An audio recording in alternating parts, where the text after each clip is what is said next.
Assalamualaikum warahmatullahi wabarakatuh. Jumpa lagi dengan Apu Indra di channel yang bahas tentang tips praktis belajar nulis dan menerbitkan buku dari nol. Nah teman-teman, di kesempatan yang berbahagia ini Apu Indra seorang mentor menulis dan founder Akademi Nulis Kreatif, juga Bright Training Center, ingin berbagi sharingnya tentang bisakah kita membeli pengalaman. Jadi teman-teman begini ya, kita itu atau saya dulu belajar nulis itu secara otodidak, belajar sendiri lewat buku. Ya memang murni tidak pernah ikut grup kepenulisan ya. Zaman 2005 itu masih jarang, apalagi seingat saya yang saya kenal ya, grup kepenulisan offline dulu yang terkenal tuh cuma satu, dan kebetulan saya tidak lulus ketika ikut tesnya.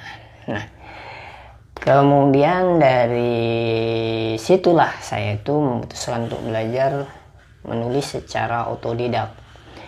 Saya beli buku-buku kepenulisan, saya pelajari satu-satu. Awalnya nggak ngerti sama sekali, jadi dapat satu materi di satu buku itu saya praktekin terus. Itu lama banget ya, 2005. Kemudian bisa nulis puisi itu mungkin sekitar hampir setahun baru saya bisa nulis puisi. Kemudian ternyata setelah bisa bikin puisi itu, saya punya satu draft puisi, ternyata ditolak oleh penerbit mayor yang ada di Jogja. Kemudian saya beralih ke cerpen, karena saya tahu ketika ditolak itu alasannya adalah pangsa pasarnya tidak ada. Saya belajar nulis cerpen, saya berpikir bahwa cerpen lebih banyak pembacanya dibanding puisi. Setelah itu baru beralih ke novel. Nah memang bertahun-tahun ya saya belajarnya itu ya teman-teman ya. Kemudian latihannya juga saya setiap hari dari 2005 sampai ya terus sampai sekarang juga tetap latihan.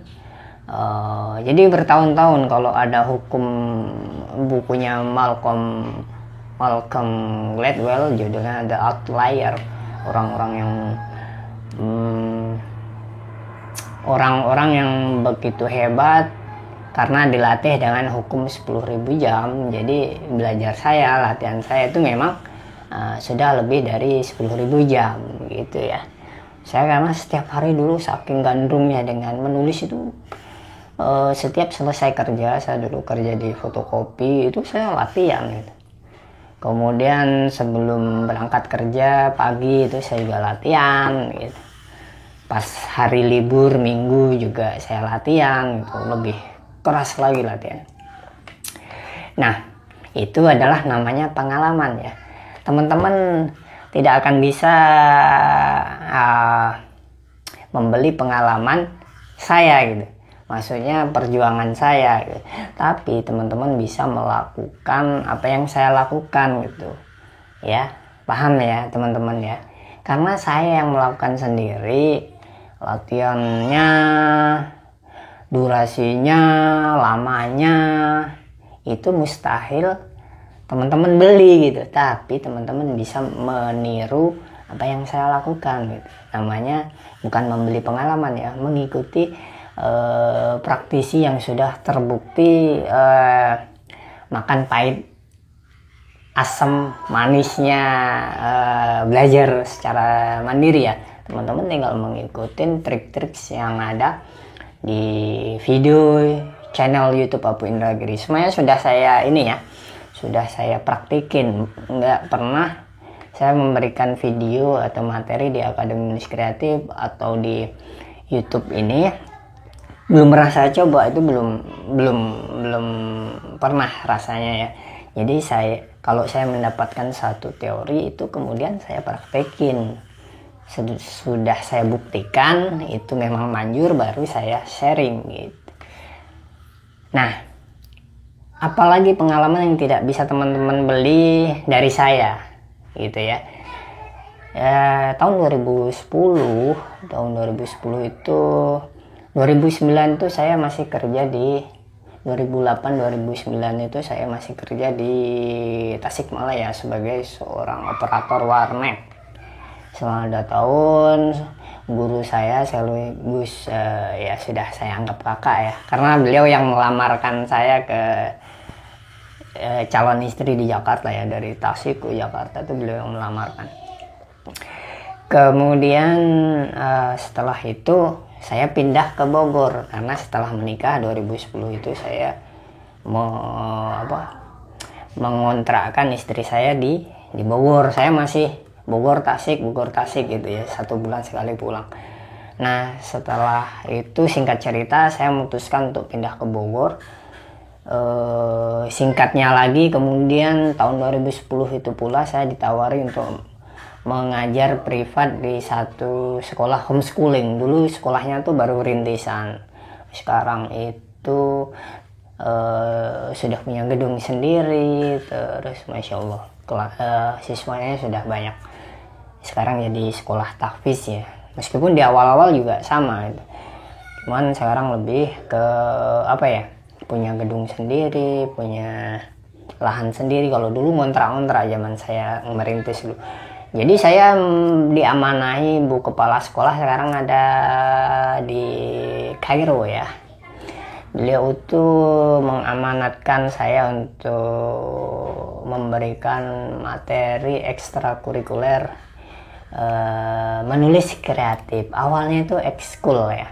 Kemudian ternyata progresnya bagus, punya karya gitu ya. Antologi karya siswa SMP loh, itu tahun berapa itu? Itu angkatan pertama sama angkatan kedua kalau nggak salah itu ya, punya satu karya. Nah, perjalanan menuju cinta ya. Kemudian saya di pelajaran nulis kreatif itu jadi pelajaran bukan ekskul lagi, jadi pelajaran penting masuk ke bahasa Indonesia gitu. Kalau di sekolah kami yang dulu itu bahasa Indonesia terbagi 2, jadi ada reading sama membaca itu ya. Alhamdulillah lebih dari sampai 2017 saya memutuskan untuk resign. Jadi sekitar 7 tahunan lah saya itu mengajar menulis kreatif setiap hari ya. Ada laki-laki, ada perempuan. Kebayang setiap hari mengajar, nggak satu kelas ya. Itulah yang mungkin sulit dibeli oleh orang lain gitu, bahwa saya pernah mengajar. Sebelum saya membuat akademi nulis kreatif, saya pernah mengajar di sekolah formal, SMP, boarding atau pondok ya, itu selama 7 tahun. Nah, teman-teman mungkin akan sulit untuk membeli pengalaman saya dan mustahil ya. Pengalaman dibeli itu mustahil, tapi teman-teman bisa mengambil pengalaman atau intisari yang saya ceritakan, bahwa untuk menjadi seorang ahli atau penulis itu teman-teman bisa belajar kepada praktisinya, karena dia sudah jatuh bangun di situ, tinggal meniru begitu ya. Kalau kalau secara full menjiplak itu, bukan menjiplak itu konotasinya kurang pas ya, meniru hal-hal yang baik, misalnya mengajarnya itu mungkin ya agak sulit, tapi kita ambil sisi yang bisa kita tiru gitu ya, misalnya mengajarnya atau sisi belajarnya, sisi latihannya begitu ya. Karena pengalaman itu tidak akan bisa dibeli, termasuk saya nggak bisa mengambil pengalamannya orang lain gitu, karena beda-beda gitu ya. Mudah-mudahan video ini bisa menginspirasi siapapun, bahwa semua orang bisa jadi penulis, semua orang bisa berbagi, karena ada suka ya yang mengajar, berbagi, termasuk saya. Mudah-mudahan video ini bisa memberikan inspirasi bahwa hidup kita itu bisa bermanfaat untuk orang lain, bahwa ilmu itu adalah amanah dari Sang Pencipta untuk kita bagikan kepada yang lain. Semoga ilmunya itu semakin menyebar dan saat kita tiada itu bisa tetap mengalirkan pahala kepada kita. Terima kasih sudah menonton, sudah like, subscribe. Mudah-mudahan bisa ketemu di kesempatan yang lain. Assalamualaikum warahmatullahi wabarakatuh.